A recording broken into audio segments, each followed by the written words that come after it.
कण कण में संव्याप्त परम पूज्य गुरुदेव की दिव्य चेतना नीचे बैठ के मंच पर उपस्थित राजस्थान प्रांत के प्रभारी आदरणीय श्री गौरी शंकर सैनी जी भाई साहब, अपना तन मन जीवन सर्वस्व समर्पित करने वाले हमारे परम सम्मानीय श्री ओम प्रकाश अग्रवाल जी भाई साहब, जन जन को स्वास्थ्य सेवा और ज्ञान सेवा देने वाले हमारे डॉक्टर प्रशांत जी अग्रवाल जी, भारद्वाज जी और हमारी टोली के सभी भाइयों, बड़ा कुशल संचालन करने वाले हमारे आदरणीय पंचाल जी और ये सारे विधि व्यवस्था के जो संयोजक हैं हमारे आदरणीय पंडित टीकाराम शर्मा जी भाई साहब, श्री प्रभाशंकर द्विवेदी भाई साहब सहित हमारे श्री टी.आर. शर्मा जी भाई साहब और हमारे सभी जितने कर्मठ कार्यकर्ता जो परम पूज्य गुरुदेव के कार्य में खून पसीना एक कर रहे हैं। नाम नहीं होता लेकिन काम दुनिया भर का करते हैं। ऐसे हमारे सभी गायत्री परिवार के वरिष्ठ कार्यकर्ता भाइयों, हमारे सभी गायत्री शक्तिपीठ, गायत्री परिवार या भारतीय संस्कृत ज्ञान परीक्षा या गौ सेवा से जुड़े हुए या क्षेत्रों में कार्य करने वाले सभी वरिष्ठ और कनिष्ठ आत्मीय प्रज्ञा परिजन बंधुओं, देवी स्वरूपा माताओं बहनों और आज के कोटा के इतिहास में बड़ा सुंदर एक अपना अध्याय लिखाने वाली सभी हजारों की संख्या में बैठी हुई माताओं बहनों और हमारे बच्चे जो बड़े सुंदर स्वरूप बनाकर और सबको आकर्षित कर रहे थे। कोई घोड़े पर बैठे, कोई बग्घी पर बैठे, मुझे भी राजस्थान वालों ने बग्घी पर बैठा दिया। तो ऐसा सुंदर दृश्य बनाने वाले हमारे सभी बच्चे, सभी बढ़िया भाइयों बंधुओं, समय बहुत हो चुका है, इसलिए मैं संक्षिप्त में सूचना परक बातें करते हुए आपसे कुछ कहूँगा। अभी मैं दादावाड़ी गया था और हनुमान मंदिर से जब ये कलश यात्रा निकल रही थी तो वहाँ पर भी देखा और यहाँ आई तब भी देखा। आते जाते कलश यात्रा बहुत सुंदर रही। एक बार क्या हुआ कि देवर्षि नारद को शनि देव और लक्ष्मी माता दोनों मिल गई और दोनों ने कहा, नारद जी ये बताओ कि मैं अच्छी लगती हूँ कि ये शनि देव अच्छे हैं। अब नारद जी चक्कर में फंस गए कि अगर ये कहूँ कि शनि देव आप अच्छे हैं तो लक्ष्मी रूठ जाएगी और यदि लक्ष्मी से कहूँ कि लक्ष्मी माता आप अच्छी हैं तो शनि की टेढ़ी दृष्टि हो जाएगी, क्या करूँ। तो नारद जी का आप दोनों 20 कदम जाओ और फिर लौट करके मेरे पास में आओ। दोनों गए 20 कदम, लौट करके नारद जी के पास में आए तो कहा, अब बताओ। कहा, हे शनि देव आप जाते में अच्छे लगे और हे लक्ष्मी माता आप आते में अच्छी लगी, लेकिन कलश यात्रा तो आते जाते में दोनों में बड़ी अच्छी लगी और बहुत ही सुंदर दिव्य वातावरण आपने बनाया। आपको अभिनंदन है, आपका स्वागत है, आपको परम पूज्य गुरुदेव का आशीर्वाद है।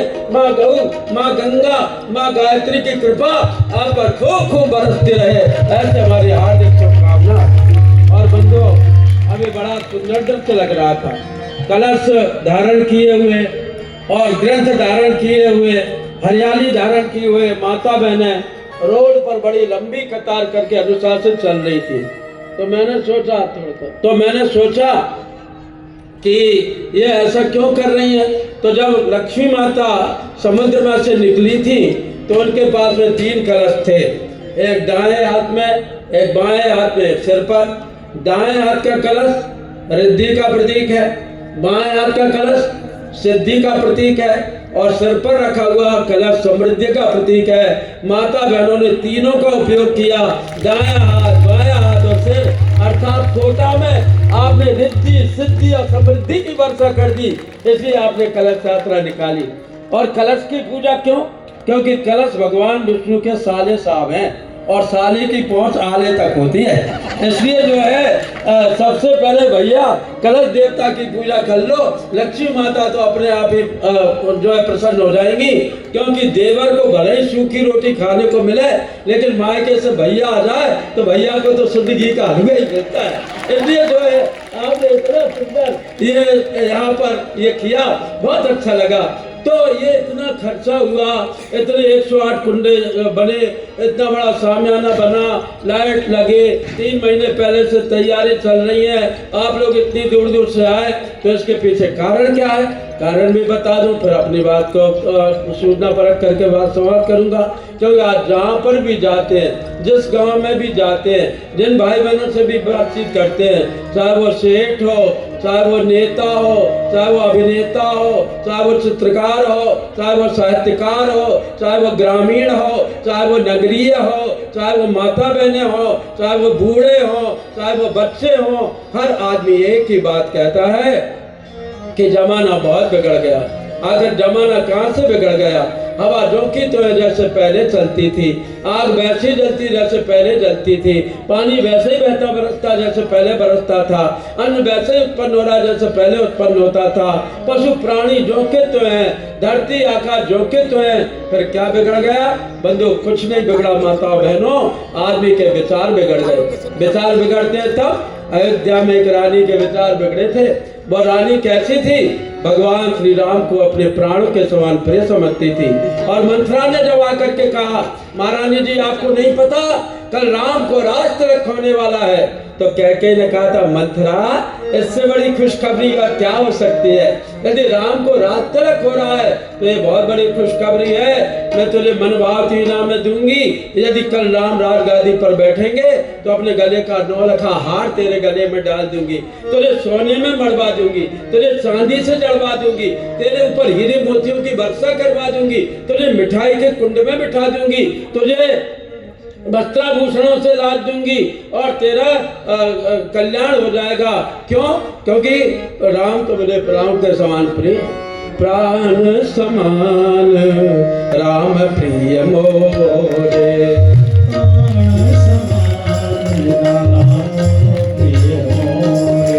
दिल कर तिलक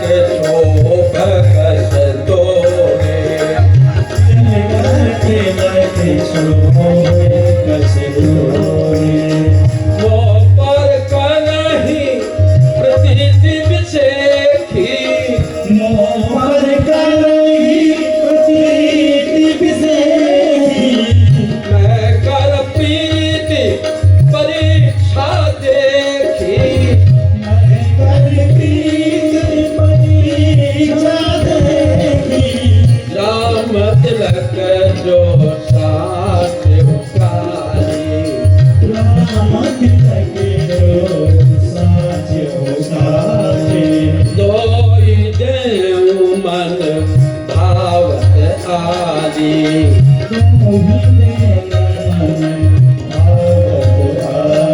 अरे मंथरा यदि राम को राज तिलक होगा तो मैं तुझे मनभावती इनाम में दूंगी। तेरा मुंह क्यों फूला हुआ है मंदमती? आज तो खुशखबरी का दिन है। इतने सुंदर वचन कहने वाली कैकेयी के मन मस्तिष्क में जब पुत्र का मोह, राज्य का लोभ हावी हुआ, इन 2 दानवों ने मनुष्य मन को दबोच करके रखा है। विचारों की विकृति का मूल कारण है लोभ और मोह। और कैकेयी के ऊपर जब लोभ और मोह हावी हुआ तो वही कैकेयी जो भगवान को प्राणों के समान प्रिय कहती थी, सब कुछ निछावर करने के लिए तैयार थी, जब विचार बिगड़े, संकीर्ण स्वार्थपरता में फंसी, तो 2 घंटे बाद को भवन में महाराजा दशरथ से क्या कहने लगी थी? सुनहु प्राण प्रिय भावत जी का, सुनहु प्राण प्रिय भावत देखा, देहु प्रथम बर भर तहि का, देहु प्रथम बर भर तहि का, मांगऊ दूसरा वर कर जोरी, मांगऊ दूसरा वर जोरी, पर बहुनाथ मनोरथ मोरी,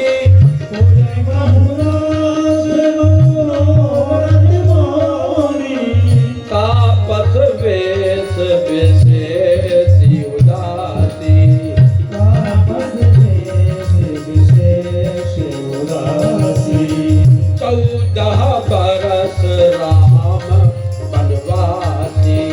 14 बरस राम बनवासी। महाराज कान खोल करके सुनिए, प्रातः काल होते होते राम जी को 14 वर्षों के लिए बन जाना चाहिए। और सुनो, अगर बन नहीं गए तो हो तो प्रात मुनि बेसदर, जो न राम बन जाए मोर मरण रावर लब समझो मनमाई। मैं आत्महत्या कर लूंगी, तुम्हारी बदनामी हो जाएगी। मैं अयोध्या के महल के छत से कूद पड़ूंगी, मैं सरजू में डुबकी लगा लूंगी, मैं आग से जल जाऊंगी, मैं जहर खा लूंगी, मैं मर जाऊंगी। प्रातः काल होते होते राम को वन में जाना चाहिए। और बंधुओं, एक नारी के विचारों में विकृति आई तो कितना बड़ा हाहाकार हुआ। महाराजा दशरथ की असमय में मृत्यु हो गई। भगवान श्री राम भैया लक्ष्मण और जानकी को जंगल जंगल में भटकना पड़ा। भैया भरत नगर छोड़कर के गांव से बाहर रहने लगे। शत्रुघ्न जी का उत्तरकांड तक कोई नाम नहीं आया कि वो क्या करते रहे। अयोध्या वासियों की नींद और भूख चली गई। जब भगवान श्री राम लौट करके आए अयोध्या, और एक बूढ़े अयोध्या वासी से पूछा, भैया मेरी अगवानी में बड़े बूढ़े आए हैं, माता बहनें आई हैं, युवा आए हैं, प्रौढ़ आए हैं, लेकिन गोद के बच्चों को और शिशु और कुमार और किशोर और 14-15 वर्ष के बच्चों को क्या आप घरों में छोड़ करके आए हैं? तो एक बूढ़े अयोध्या वासियों ने रोते हुए कहा कि भगवान, जब से आप अयोध्या छोड़ करके गए तब से किसी के घर में बच्चे ही पैदा नहीं हुआ, किसी के यहाँ विवाह शादी नहीं हुए, किसी के यहाँ मंगल गीत ही नहीं हुए। सब भूखे प्यासे व्रत उपवास करते हुए जीवन गुजारते रहे। और भगवान श्री राम के कमल नेत्रों से अश्रु की धारा प्रवाहित हुई। बंधु, एक नारी के कारण ये पूरा का पूरा विघटन हुआ। लेकिन वर्तमान समय में वेद मूर्ति तपोनिष्ठ परम पूज्य गुरुदेव पंडित श्री राम शर्मा आचार्य जी ने देखा कि ये क्या होगा अगर सारी अयोध्या उस समय एक विचारों की विकृति के कारण हुई, तो आज कहीं ये सारा संसार अयोध्या न बन जाए। इसके लिए पूज्य गुरुदेव ने विचार क्रांत अभियान का शंखनाद किया। ज्ञान यज्ञ की लाल मशाल अपने हाथ में ली, युक्त शांति कुंज की स्थापना की। अखिल विश्व गायत्री परिवार के द्वारा उन्होंने विचार क्रांत अभियान खड़े कर दी और कहा कि हम जन जन में जाकर के चेतना का विस्तार करेंगे। और उसी चेतना का विस्तार आप इस यज्ञ में देख रहे हैं, इस यज्ञ में देखेंगे। क्यों? क्योंकि आज समस्या बढ़ती चली जा रही है। उस समय तो एक कह ही थी, आज तो हमारे घर का हर कमरा को भवन बना हुआ है। किसी कमरे में बाप गाली बक रहा है, किसी कमरे में बेटा गाली बक रहा है, किसी कमरे में भाई आंखें तरेर रहा है, किसी कमरे में छोटा भाई रूठा बैठा है, किसी कमरे में सास का मुंह गुब्बारे जैसा फूला हुआ है, किसी कमरे में बहू का मुंह हनुमानी जैसा फूला हुआ है, कहीं जेठानी कह कर रही है, कहीं देवरानी टह कर रही है। और आज तो हमारे मकान का हर कमरा कोप भवन बन गया। उस समय तो एक ही कोप भवन था। इस कोप भवन से विस्तार के लिए परम पूज्य गुरुदेव ने ये विचार क्रांति अभियान का शंखनाद किया है। उसी के अंतर्गत कोटा जैसी बड़ी औद्योगिक नगरी में, कोटा जैसी शैक्षणिक नगरी में, कोटा जैसी ऐतिहासिक नगरी में, क्योंकि कोटा का दशहरा पूरे देश में प्रसिद्ध है। और बंधु, उसी दशहरे मैदान में आज हमारा 108 कुंडे गायत्री महायज्ञ केवल इसलिए हो रहा है क्योंकि इसके द्वारा हम जन जागरण करेंगे।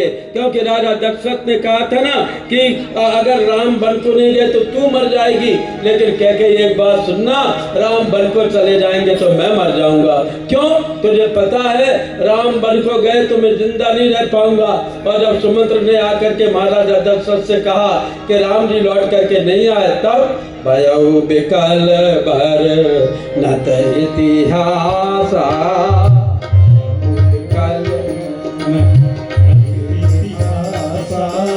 राम बिना देगा जीवन आशा,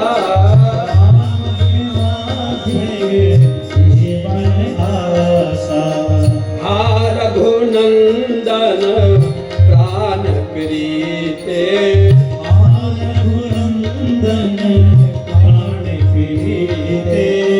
तुम बिना जियत बहुत दिन बीते, तुम बिन जियत बहुत दिन बीते। लक्ष्मण हार रघुबर सीता लक्ष्मण हार रघुबर आपे तो हेता चित जातक जलधर आपे तो हेता चित जातक जलधर राम राम कहि राम कहि राम राम कहि राम तन पर हरि रघुबर बिरह राव गयो सुर धाम सियावत रामचंद्र की। बंधुओं, संसार सूना हो गया था। राजा दशरथ राम जी के वियोग में स्वर्गवासी हो गए थे। परम पूज्य गुरुदेव ने इन सारी स्थितियों को सोचा समझा और फिर कहा कि नहीं नहीं नहीं, हम सतयुग की वापसी लेकर के आएंगे, त्रेता युग में जाएंगे और राम राज्य की स्थापना करेंगे। उसी के लिए बंधुओं इतने बड़ा सरंजाम इकट्ठा किया गया है, यज्ञशाला बनी हुई है। कल शाम को 4 बजे हमारे सम्मानीय विश्व व्यक्तित्व डॉक्टर चिन्मय पंड्या जी का शुभागमन हो रहा है। कल उनका उद्बोधन भी इसी समय हमको सुनने को मिलेगा। उसके बाद में कल नई परंपरा यहाँ कोटा में स्थापित हुई है। वैसे तो दीप यज्ञ लास्ट में होता है, लेकिन कल पहले ही दिन जब हम देव पूजन करेंगे उसी दिन दीप यज्ञ भी कल ही होगा। तो कल का बड़ा भव्य कार्यक्रम है। प्रातः काल एक एक कुंड पर 4 जोड़े बैठ सकते हैं। पति पत्नी अपने भारतीय वेशभूषा में आए और अपने जोड़े के साथ में बैठे। बच्चे आएंगे तो वो भी पीछे बैठे रहेंगे, देव पूजन देखते रहेंगे। लेकिन आप आज ही अपने नाते रिश्तेदारों को, आज ही अपने अपने मित्रों को, पहचान वालों को फोन कर दें कि ये देव योग स्वाति नक्षत्र आया है और इसमें कल देव पूजन होगा। आज एकादशी है, कल द्वादशी की कितनी पावन तिथि है, वो भी माघ मास की, वो भी जब सूरज भगवान मकर राशि की ओर जा रहे हैं। तो इतना सुंदर समय है। कल कोई भी कोटा का गायत्री परिवार से परिचित व्यक्ति चूके नहीं और गायत्री परिवार वाले अपने पहचान वालों को 4 को लेकर के आए।